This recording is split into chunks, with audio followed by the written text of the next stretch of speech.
like, oh my god, when will it end? Not too much longer. The second part of that sentence was, Debbie Downer. For the people who are having the best time of their lives, don't worry, we have lots of songs left. This next one's a dance song too, but a different kind of dance song. We call it the Canadian Shuffle. What's that came up with for this one? So fans of So You Think You Can Dance, watch for this move this season. Sara really breaks out into it in the third verse, so watch that. It was very interesting this summer. We spent most of it opening for a band called Paramore in the United States. They're a great band, like a totally muscular rock band.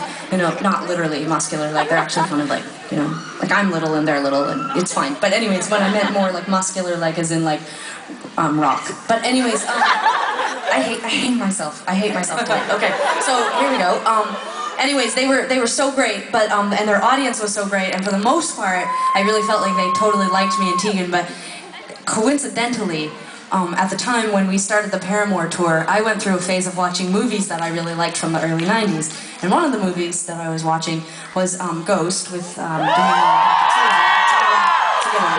love it. Anyways, I decided sort of spontaneously before we left for the Paramore tour to just sort of like switch it up and get a haircut, and I decided I was going to get Demi Moore from Ghost's haircut, and so this is where the coincidental part happens to come in.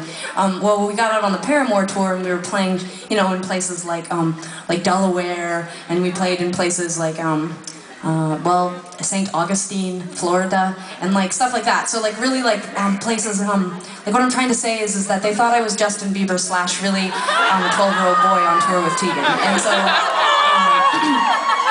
we're like super popular in the States. A lot of times we'd come out on stage. There was big screens. There was these huge screens, and sometimes when we would walk out on stage, they would cheer so enthusiastically that I was pretty sure that they thought Justin Bieber was like.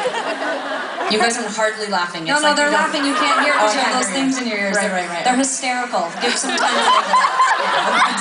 Again, I'm just talking into the darkness. But anyway, so sometimes we would come out on stage, and I would feel the need to sort of like acknowledge my breasts, like not like verbally, but just sort of like, you know, like just accidentally, like just swing my jacket so that the camera would just sort of focus in on it. I'm not saying anything wrong with the trans community. I was pretty sure they thought I was Justin Bieber, and I didn't want them to F our bus up and like flip it over trying to get to me after the show. Anyways, this story is going somewhere. Hey Grandpa, my grandpa's here tonight. It's not a big deal. Anyway, sometimes during this song, this is when the Bieber fever would really hit, because it's sort of like a sexy song, and I would sort of make eye contact with a lot of people in the audience, keeping in mind the median age was about 16, so not appropriate, but it was just eye contact. It's not a big deal. And so, anyways, what is happening? What? No, it's good. It's so good. You know, I never. I know you don't. I never do that. Person. Horrible. It's sorry. It's actually disorienting, and then it's weird because sometimes I won't say anything, and then you get mad at me, and this is exactly why, because you're like Mom, and you have the microphone, and you're like, oh, too inappropriate. I'm not sure that I'm comfortable with what you're saying. No.